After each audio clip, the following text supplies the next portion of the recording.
గత 5 ఏళ్లు ప్రభుత్వ స్పాన్సర్డ్ టెర్రరిజం జరిగిందన్నారు చంద్రబాబు. సొంత పార్టీ ఎంపీపైనే తప్పుడు కేసులు పెట్టారని మండిపడ్డారు. రఘురామకృష్ణంరాజుపై కక్షగట్టి పుట్టినరోజు అరెస్టు చేశారన్నారు. సొంత ఎంపీని వేధించిన ఘటన చరిత్రలో ఎప్పుడూ చూడలేదన్నారు చంద్రబాబు.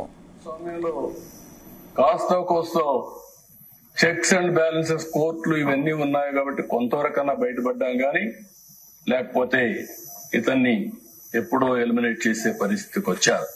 సుప్రీంకోర్టులో బుల్డోజర్తో గుర్తించారు.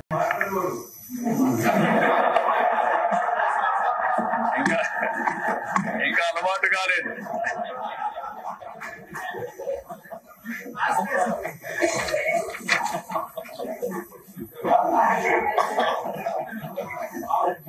కాబట్టి మీరు అతనికి ఇతనికి చూస్తే ఒక వ్యక్తి అతని మీద మాట్లాడాడని మినిస్టర్ పార్లమెంట్ లో మాట్లాడాడని అతను చంపించేశాడు. ఇక్కడ అదే సంఘటన జరుగుతున్నాయి. ఎవరైనా సరే మాట్లాడితే, ఎదురు తిరిగితే, లేకుంటే ప్రజాస్వామ్యంలో ఇది తప్పని చెప్పితే ఇంకా వాళ్ళ మీద పడిపోయే పరిస్థితి. శాసిస్తున్నాడు, ఎవ్వరూ మాట్లాడడానికి వీలు లేదని శాసించే పరిస్థితికి వచ్చారు.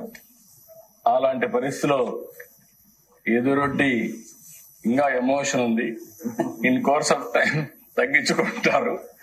కానీ మళ్ళీ ఈరోజు ఒక పోరాటం చేసి పోరాట యోధుడిగా గెలిచి ఆ కుర్చీలో కూర్చున్న మిమ్మల్ని మరొక్కసారి మనస్ఫూర్తిగా అభినందిస్తున్నాను. కనీసం ఈ దేశంలో ప్రజాస్వామ్యంలో కోస్తో చెక్స్ అండ్ బ్యాలెన్సెస్ కోర్టులు ఇవన్నీ ఉన్నాయి కాబట్టి కొంతవరకన్నా బయటపడ్డాం గానీ లేకపోతే ఇతన్ని ఎప్పుడో ఎలిమినేట్ చేసే పరిస్థితికి వచ్చారు. సుప్రీంకోర్టులో బుల్డోజర్తో గుర్తించారు.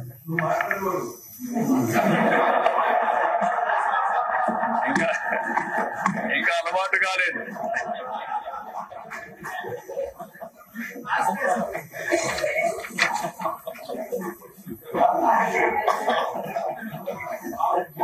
కాబట్టి మీరు అతనికి ఇతనికి చూస్తే ఒక వ్యక్తి అతని మీద మాట్లాడాడని మినిస్టర్ పార్లమెంట్ లో మాట్లాడాడని అతను చంపించేశాడు. ఇక్కడ అదే సంఘటన జరుగుతున్నాయి. ఎవరైనా సరే మాట్లాడితే, ఎదురు తిరిగితే, లేకుంటే ప్రజాస్వామ్యంలో ఇది తప్పని చెప్పితే